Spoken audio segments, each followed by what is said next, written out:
ఇవాళ ముఖ్యమంత్రి అమెరికా పోయినరు. నాకున్న సమాచారం మేరకు అసలు ఈ ప్రభుత్వం మొత్తం కూడా అమెరికా నుంచి నడుస్తున్న విధంగా ఉన్నదని చెప్పి సందర్భంగా తెలియజేస్తా ఉన్నాను. అసలు నాకున్న సమాచారం మేరకు ఏనాడు కూడా ముఖ్యమంత్రి గారు, చీఫ్ సెక్రటరీ గారు, ఫైనాన్స్ సెక్రటరీ గారు ముగ్గురు కలిసి పోయిన చరిత్ర నాకు తెలిసి నాకున్న సమాచారం మేరకు ఎన్నడూ కూడా లేదు.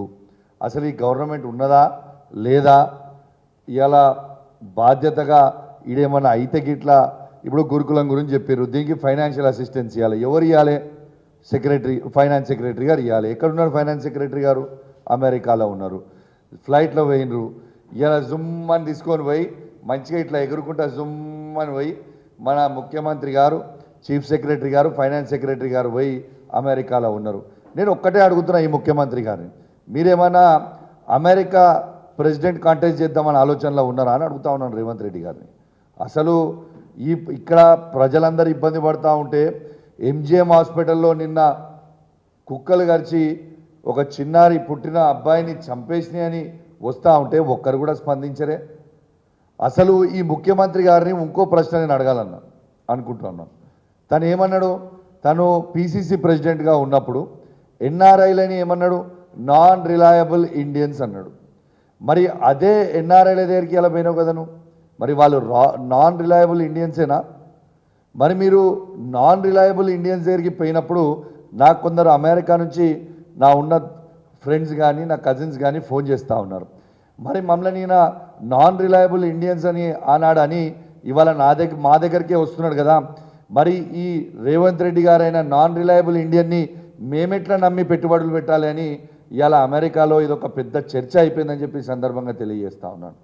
వాస్తవంగా చెప్పాలంటే రేవంత్ రెడ్డి గారు కేవలం షో పుటప్కి పోతూ ఉన్నాడు తప్పితే ఆడ ఇన్వెస్ట్మెంట్స్ వచ్చేది లేదు, ఏం లేదు.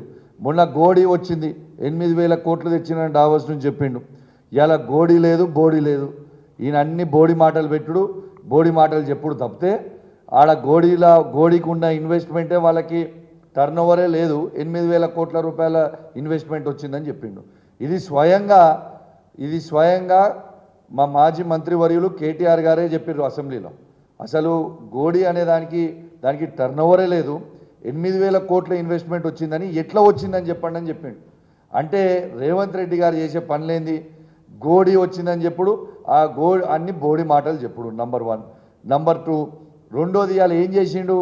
వాళ్ళ తమ్ముడు ఒక కంపెనీ 15 రోజుల ముందు ఫ్లోట్ చేసి ఆయన సంపాదించిన అక్రమ సొమ్ము, మళ్ళా చెప్తున్నా, ఆయన సంపాదించిన 10 నెలల్లో సంపాదించిన అక్రమ సొమ్ముని కన్వర్ట్ చేసుకోవడానికి 15 రోజుల క్రితం ఒక కంపెనీ ఫ్లోట్ చేసి ఇన్వెస్ట్మెంట్లు వచ్చినాయని చెప్తా ఉన్నాడు.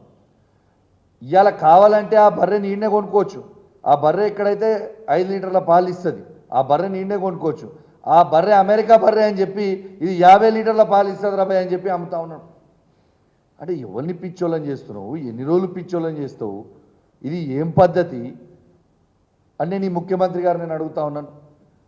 ఖచ్చితంగా ముఖ్యమంత్రి గారు మీరు అనుకుంటున్నట్టు పిల్లి కళ్ళు మూసుకొని పాలు తాగి ఎలా ఎవ్వరు చూస్తలేరని అనుకుంటున్నట్టు. తెలంగాణ ప్రజలు మీరు చేసే ప్రతి పనిని గమనిస్తూ ఉన్నారు. ఇంకా ఎంత సిగ్గుమాలిన స్టేట్మెంట్ అంటే నిన్న వాళ్ళ సెక్రటరీయో వాళ్ళ గాంధీ భవన్ నుంచి మాట్లాడుతున్నాడు. అవును, మా ముఖ్యమంత్రి గారి తమ్ముడు పెట్టిండు కంపెనీ, ఆ కంపెనీ 1000 కోట్లు పెడుతుంది అంటున్నాడు. ఏమి 1000 కోట్లు? నీ కంపెనీ ఎక్కడిది? నీ కంపెనీ టర్న్ ఓవర్ ఎక్కడిది? ఆ 1000 కోట్లు ఎక్కడి నుంచి వచ్చినాయి? ఏడు నుంచి పెట్టినావు? ఇంత సిగ్గుమాలిగా దయచేసి తెలంగాణ ప్రజలందరినీ కూడా గమనించమని కోరుతా ఉన్నాను. అసలు ఆ కంపెనీ ఫ్లోట్ అయిందే 15 రోజులలో. 15 రోజులలో 1000 కోట్ల రూపాయల ఇన్వెస్ట్మెంట్ ఎక్కడి నుంచి పెడతారు? దయచేసి ఆలోచన చేయండి అని నేను విజ్ఞప్తి చేస్తూ ఉన్నాను. అంటే ఇది 1000 కోట్ల రూపాయల స్కాము. ఖచ్చితంగా ఇది చాలా పెద్ద స్కాము. నేను దయచేసి కేంద్ర ప్రభుత్వాన్ని కూడా కోరుతా ఉన్నాను, నరేంద్ర మోడీ గారిని కూడా కోరుతా ఉన్నాను, దీని మీద మీరు ఖచ్చితంగా ఈడీ ఎంక్వైరీ చేయాల్సిందే. దీని మీద పెద్ద మనీ లాండరింగ్ అయింది. దీంట్లో ఖచ్చితంగా నాకు అనుమానం ఉంది.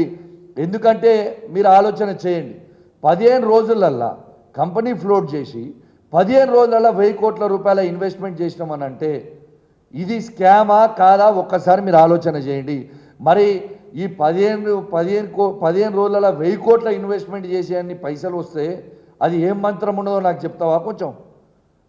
మరి మీరు కూడా మా ఉన్న మాజీ మంత్రుల్లాగా మీరు కూడా ఏమైనా బంగారు గుడ్లు కానీ లేకుంటే బంగారు భూములు కానీ ఏమైనా తయారు చేసిర్రా? మరి మాకైతే అర్థమవుతలేదు.